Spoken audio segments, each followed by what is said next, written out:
Or one of the main challenges we've had for 2008 has not been a real estate values problem as much as a credit problem.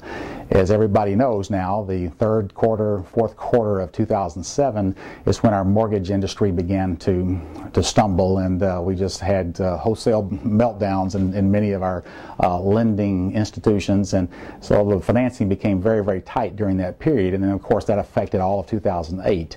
And of course then the latter part of this year, you know, as our whole economic, as our whole base of our economy began to stumble, that has tightened credit even more so.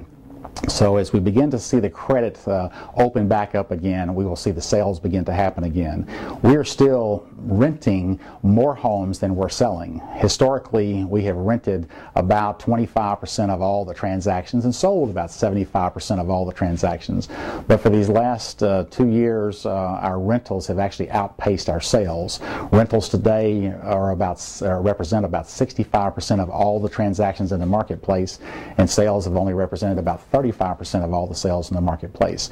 So we need to get that further back into balance, and the good news is that a lot of those tenants that rented for the last couple of years are poised and ready to buy. They have good credit, they have cash in the bank for down payments, they're just waiting for that sign that the market has settled and that they can jump back in and become a homeowner again. Many of these people have owned homes in the past, and so we know that they're waiting for just that right moment to feel the confidence to jump back in again. So I think 2009 certainly will see a lot more activity. Values will still be struggling a bit, but the better neighborhoods we'll begin to see the values begin to inch back up a little bit.